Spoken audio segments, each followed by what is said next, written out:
and it's called a design technologist. And I remember I went to art and design school.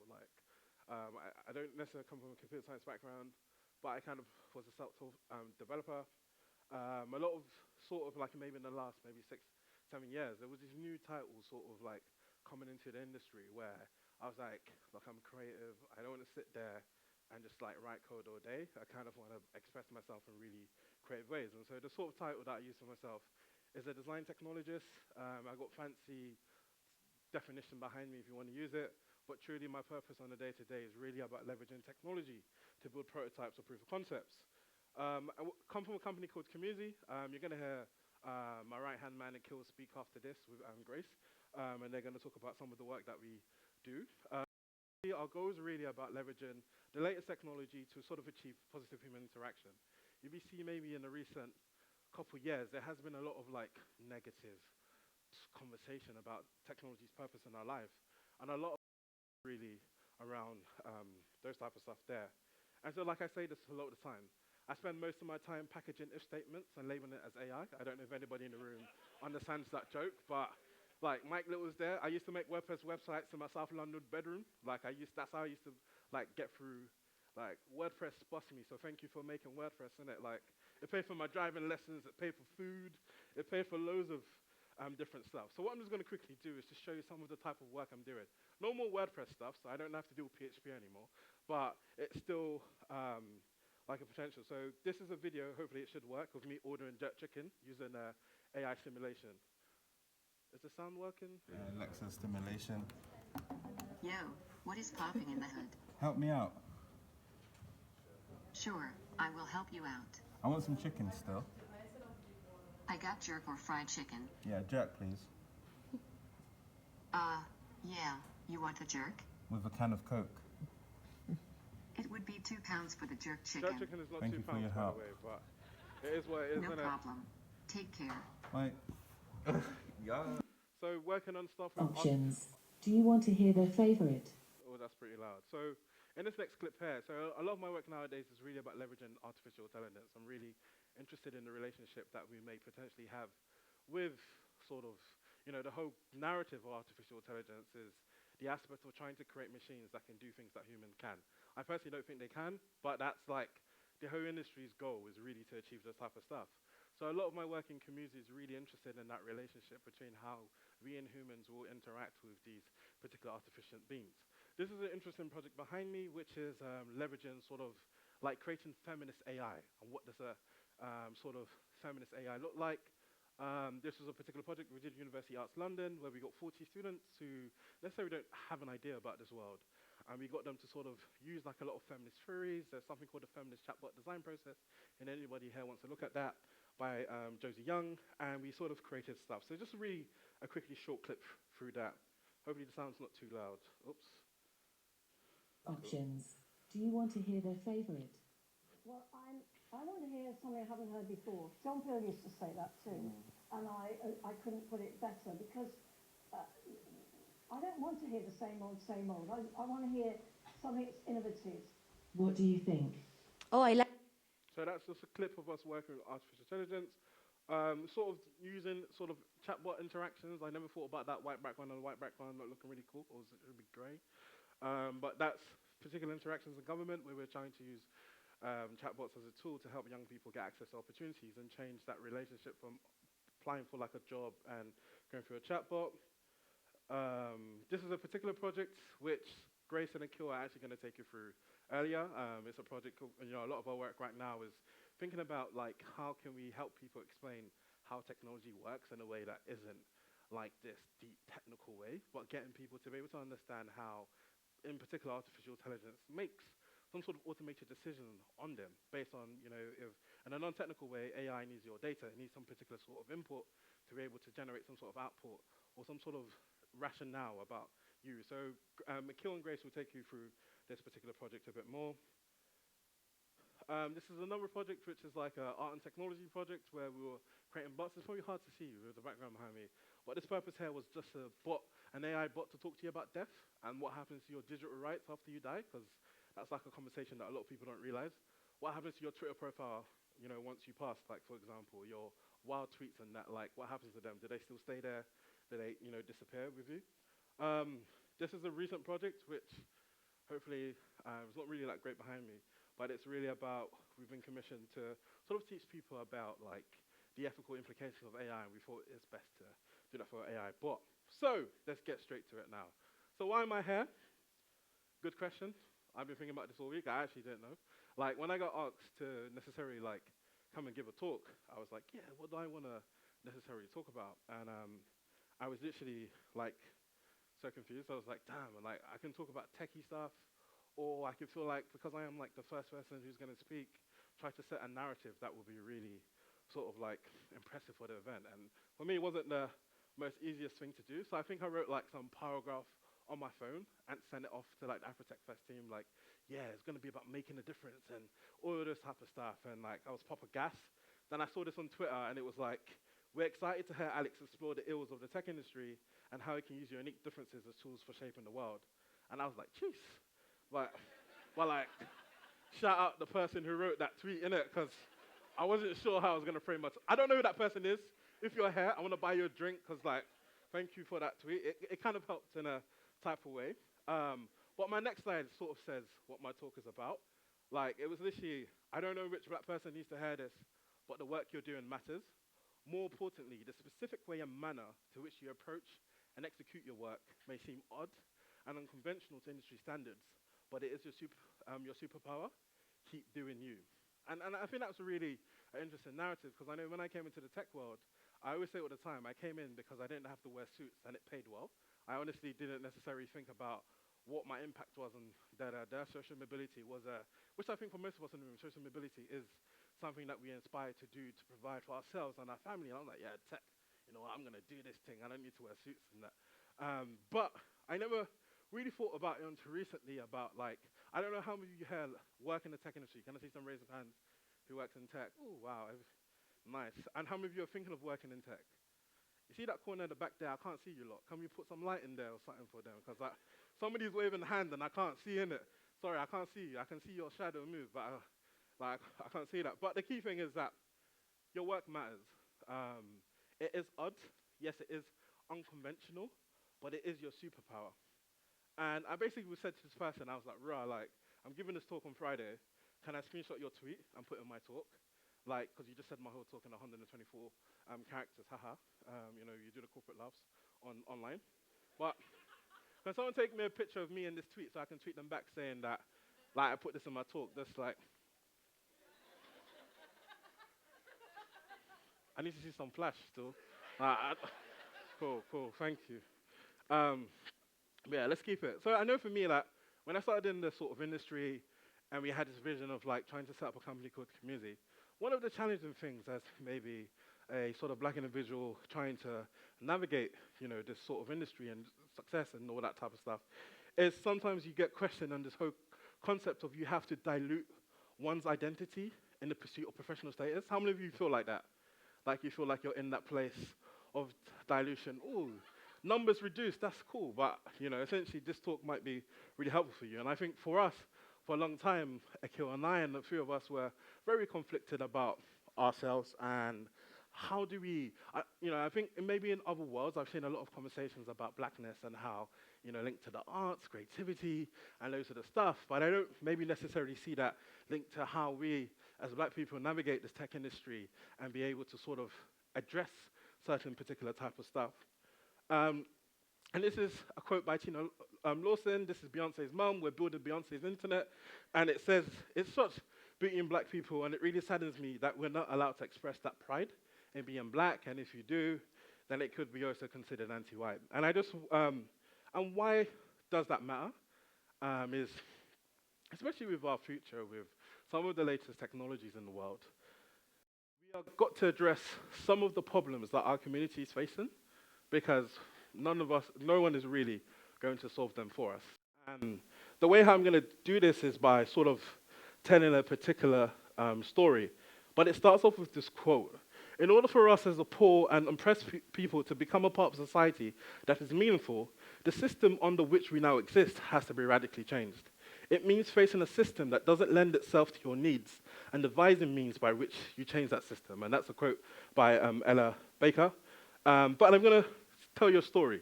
So, this is somebody behind me. Her name was called Brisha Broaden, or it is Brisha Broaden, not it was. She, at the time, was 19 years old, and she was in Florida. She saw a bike, and she took the bike. I don't know why she took the bike, but she took it. I'd probably take a bike if I saw it unopened many years ago when I was younger. But it was really interesting. She got arrested. And what happened in the state of Florida at the time is that they decided to adopt this sort of new technology tool that sort of analyzes people who are most likely to reoffend based on a number of particular type of stuff.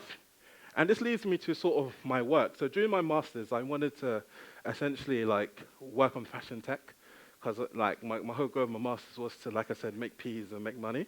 But someone was like, look at this side of the ethical implications of artificial intelligence or about technology. And I decided, okay, I'm going to look at it from a race perspective and also a gender perspective.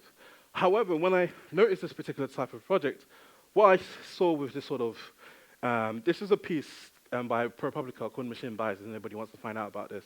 Vernon was seen as low risk, and Brisha was seen as high risk.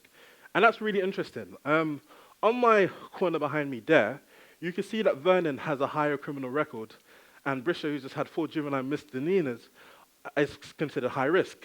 Or if you see with James and Robert behind me, you will see that James had 1 domestic violence, 1 aggravated assault, 1 grand theft. I realize that people here cannot see behind me. Where should I stand? If you can see that, 1 petty theft, 1 drug trafficking, and Robert only had 1 petty theft, but Robert was seen as medium risk.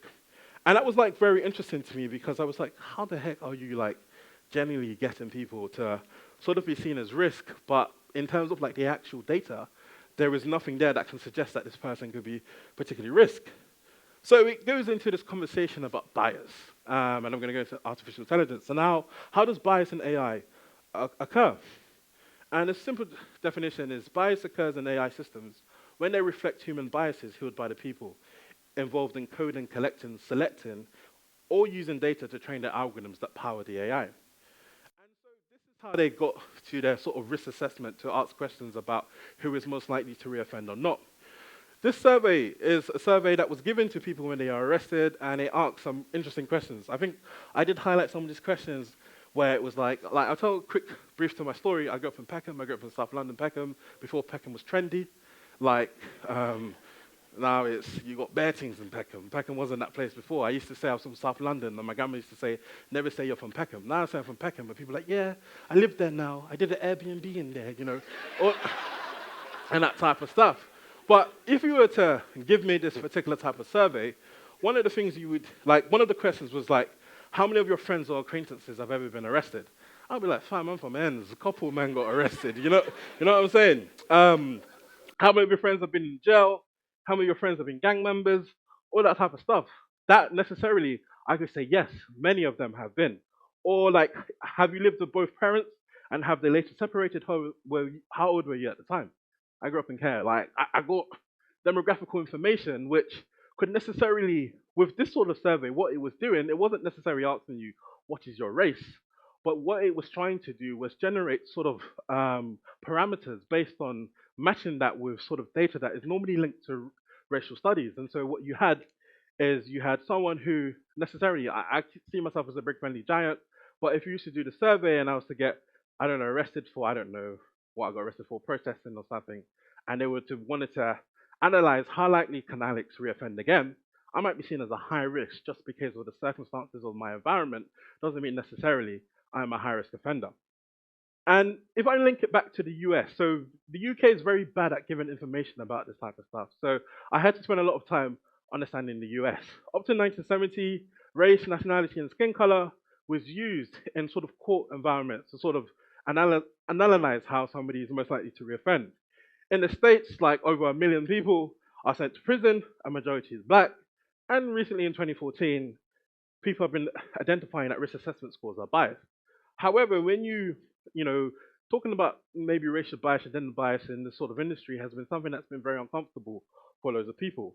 So what the company who built this particular software for the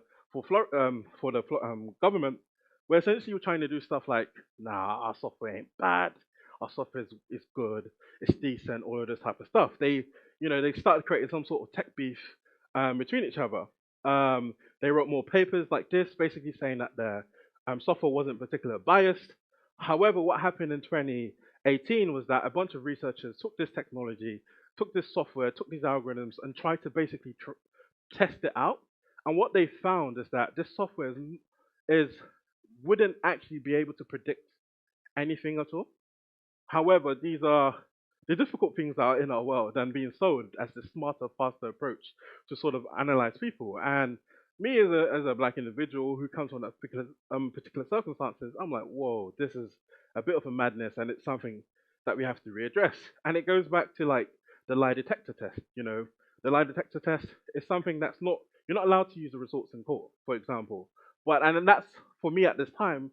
That was the sort of conversations we were framing it. It's like AI is wonderful, it can help, but putting it in a criminal justice system would just literally cause a ton of problems. And so we necessarily create some sort of guideline on this particular sort of software, which we were trying to make clear for other people to sort of leverage. It was like this shouldn't be used for sentencing. This should be considered an assistant tool. That risk assessment scores are established on group data, which can identify people as high risk offenders, but not high risk individuals. And it's very important to make that distinction really clear. One of the hardest things as well about this particular type of project is when you're coming from the outside trying to critically be a critique of the technology, no access to the algorithms because it makes sense. A company wants to be competitive, and I don't want to give my algorithms out so that somebody else can go make a better product, apparently. And that was sort of the guidelines we created. And these things are happening here in the UK right now.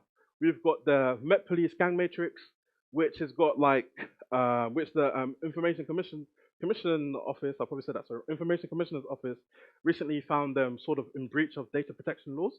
And however, one of the hardest things maybe in the UK is getting access to that information. They're creating this database that is given to the Met Police to identify who's most likely to reoffend or not, or who's a gang member. And for me, I'm very interested in like, what's your parameters? Like, how have you basically sort of put somebody on this database? And but the hardest thing is really being able to get access to that.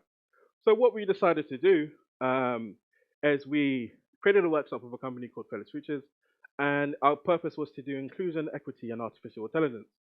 And what we decided to do in this sort of workshop was to get some of the designers who in the UK work on a lot of AI systems or AI products and tools, and we got them to sort of be able to understand the concepts of racial bias, gender bias, loads of different stuff, getting them to do some sort of exercises. It was a very uncomfortable experience for some. If you've never had that conversation about bias, when I was doing this work, it was that acknowledge that bias, we're all biased in a way. That's how we understand and that's how we categorize the world. There were sort of stronger biases and weaker biases in terms of the terms, but looking at what's our intent versus our impact. And obviously, you can see in the pictures that relatively there was hardly any black people in the room because that reflects the industry, and we need more black people to be designers working in AI rooms. So if anybody wants to work in AI here, please holler at me because I want you in that room shaping this future because we need to be in those rooms, or we're going to have criminal justice systems that are already against us anyway, but even be probably worse. And some of the lessons we learned was that AI doesn't solve anything. It just makes our bad human decisions faster for us. Fairness is subjective, so maths necessarily can't maybe achieve that. Maybe some people in the room might disagree with me. One of the hardest things as well is the data sets. Like, even if you look at the medical system right now in the medical industry, they're trying to use AI, which could detect skin disease. One of the biggest issues is they can't detect skin disease in dark skinned people. You know how the game goes. This stuff is complicated, but it's very important for us to be able to say, you know what, we need to fix the data. We need to create new data sets. We need to change the way of how we approach these things. More conversation on bias is needed. Also from between social scientists and also people, just general people in the streets, and also technologists who, and being able to have a conversation and understand this historical qualities, culture, and social areas concern.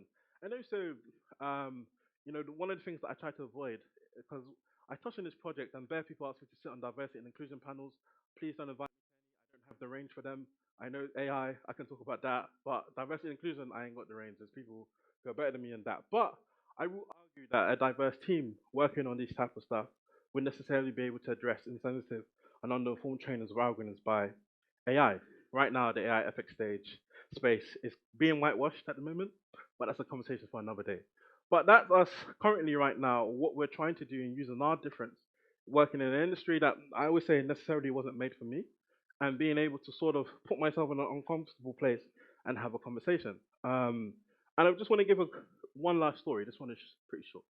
Um, and like, who's listened to Dave's new album, Wavy? What do you think of it? Shout out to me. No one's a shout out. Like what? Like, raw, what's going on? Shout out, come on. I need the energy back. I need to feed off you. What do you think of Dave's album? Was it Wavy?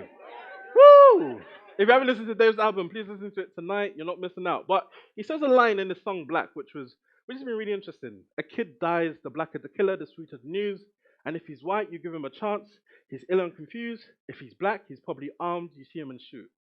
And that's deep bars. Like, come on, give me some clicks.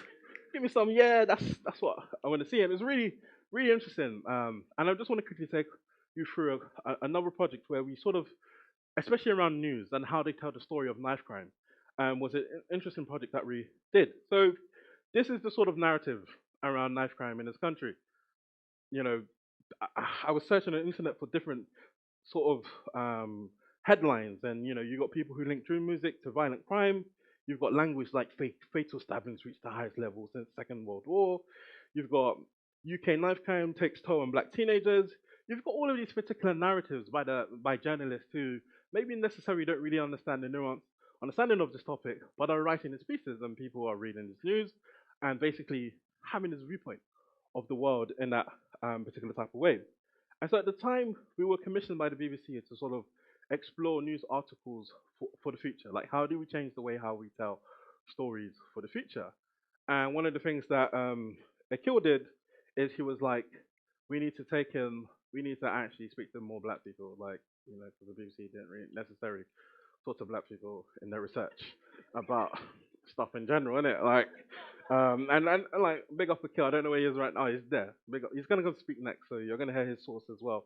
And what we did in this particular project is that we ran some research with more black people, we thank God. And what we decided, we're looking at how do people understand the news? How do they read the news and that type of stuff? Some people mentioned backchat. I don't know if you get the news from backchat, that's a bit wild, but it is what it is. But just literally trying to understand stuff. And some of the things we learned was that the news was really told in sort of biased ways, or people didn't really understand stuff in this particular type of news. And so when we were commissioning this project, one of the things that Akil and I sort of suggested to the BBC is like, look, we're going to create new storytelling formats of how we tell the news, but let's use particular topics that the BBC has necessarily not been the best in telling the story of. And let's try to find ways on how we could perhaps tell the story better. So I just so we did some ideation and creativity stuff as you do. And this is a particular project here. And we sort of used a Rinrush article around a particular project. One of the hardest things in this project was about the Rinrush was that the story wasn't. A lot of people didn't really understand some of the things that was going on or being told. It's a very complex, particular type of, an area sort of address. And so what this particular sort of idea was let's simplify particular sort of when I say articles and stuff, which can necessarily you could understand things in a much more simpler way. It was a very, very simple thing, but this, in our day-to-day work, one of the things I'm saying is if we can't address that big issue like a racial bias, how can we address the smaller issues in our day-to-day, but also from our difference and how we, in this type of stuff. I'm gonna try fast forward this if it goes cool. Okay, technology, wow. And then this is the other one. This is like my favorite one. I'm gonna try to find a way how to make this necessary be seen. At the lights, they surround the delivery rider. So what this particular one is I'm going to go from the beginning. It's something called perspectives. And if you look at the sort of articles I had beforehand, I mentioned that the way how the news is told is very told by journalists' understanding of the world and that type of stuff. It's perfectly fine. I have no disregard for journalists. But when it comes to particular topics like knife crime, one of the hardest things was you had somebody write an article. True music is linked to this. Or black people are the most perpetrators of knife crime. All of these different sort of narratives. And what we wanted to do in this project was let's change the way how we tell the story about knife crime. It was the key thing was a provocation, but also a prototype which we could build and test with people to understand and to get this. And this idea was called perspectives. And what you see here behind me is you've got like 6 narratives. So you've got a victim of knife crime, you've got a gang member who talks about why they have a knife. You've got the police chief who is basically talking about there isn't a crisis and stuff. You've got an anti-violence campaigner who talks about knife crime as well. You've got a professional of criminology who addresses it, and you've got like a music DJ called DJ Bemper who shares his own opinions about knife crime. The whole purpose of it was really to sort of our goal is okay if this gets implemented on like a special story on the BBC website. The goal is, and especially with something like this, people would be able to have like what would you say, a much more nuanced perspective on this topic. What was the purpose of this prototype? Really quickly, just everybody's got a different point of view, and that was that particular stuff, especially with a topic that's pretty very close to me, growing up in Peckham, seeing my friends being affected by knife crime. I know this particular type of stuff, so I'm just going to quickly show this video of just how it worked and stuff like that. At the lights, they surround the delivery rider who jumps off his bike. What you can't see is the knife in the robber's hand. The money is gone, my bike is gone, that's my job, everything, that's it. How much money have you lost? 2,500 now. Can you cope without that money? No, so they won't get. Less problem on the street. Yeah, that's one less person carrying a knife. There's how much other people carrying a knife? Black people, there's white people, there's Turkish, there's all races carrying a knife. After we finished the interview, I asked to see his knife. Whoa. He said, I'm not stupid. Use the word crisis. All I would say is let's focus on the fact that a number of people have tragically lost their lives in the last few days and indeed in the last month. And we need to reduce the number, particularly the number of in prison. Where we're at now with young people is that if we give up on them, then you're going to see the next wave. American forces listened to songs like Deadpool's Bodies before they went out on missions in Iraq. Is that really where the responsibility lies? Is it with the musical artists? I don't think so. I think really perhaps we should be talking about the policy of austerity that's had an especially large impact on young people. They've suffered a lot in terms of knife and gun violence, but they've also suffered the alone. And you know, you wrote like a subgenre in hip hop, just like R&B or trap music would be. So drill itself is sort of like grime, but with a twist to it. It started off in America, Chicago. But the whole key thing is really about that, getting a different point of view about a particular sort of topic, which is very complex as something as knife crime, but not being told by one person's point of view. You know, we can propose the story format. Doesn't mean the BBC changes the way how they work. They might just put 6 biased videos where everybody chats shit about this type of stuff. However, what it does is that, sorry for my language, by the way, I should have sworn, was also about provocating and changing the way of things, using those difference, using my, like when I came into the industry, my goal was really about like, I just want to get paid, man. Like probably all of us want to just get paid, like on, you know, and over time it was like, okay, I'm getting comfortable now. What problems do I really want to solve? What is really like that purpose of what I do? And for me, it was there's many complex problems in this world, and how, especially around like, around, like black people. And it was like, okay, I'm going to sort of use my difference, understanding my perspective of the world, which I believe everybody here has a unique perspective in the world. And it goes back to that whole aspect of not diluting your identity for the sake of professional status, but also your story, your narrative, the things that make you who you are, and how you can bring that into this world, and how we can shape a better Beyonce's internet. Because that's like my goal, innit? Is to shape. So I'm just trying to quickly go to the next slide because I have no idea how I'm doing for time. How am I doing for time? I've got 10 more minutes. Oh, I'm good. But time where I end my talk. I think I was supposed to write this is where I end my talk, but I said time, so bad. But I just want to play this quick clip. I think what you're trying to ask is why am I so insistent upon giving out to them that blackness, that black power, that black pushing them to identify with black culture. I think that's what you're asking. I have no choice over it. In the first place, to me, we are the most beautiful.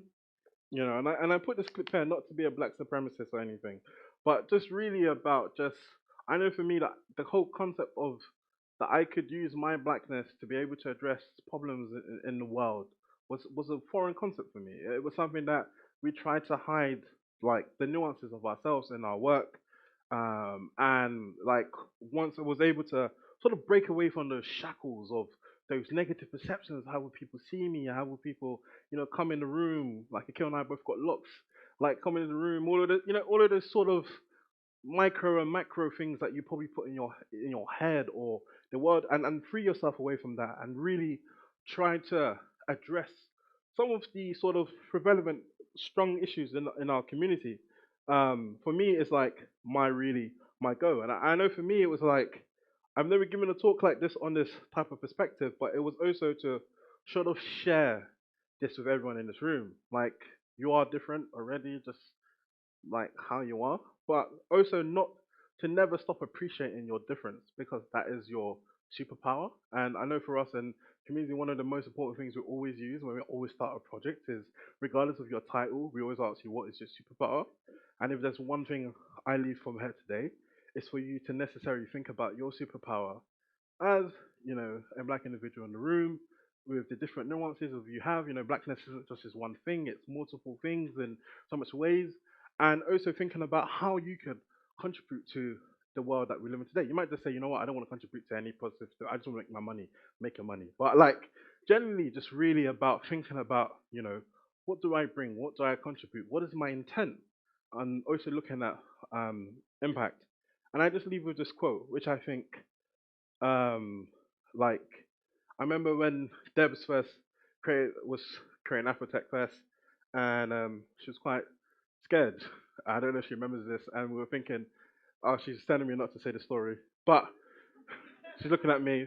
But just but I think one of the key things is Debs doing this inspires me, and I think that's why I'm like here on this platform. So she's telling me not to say the story, but I'm trying to say how she inspires me. So she's being an enemy of progress right now.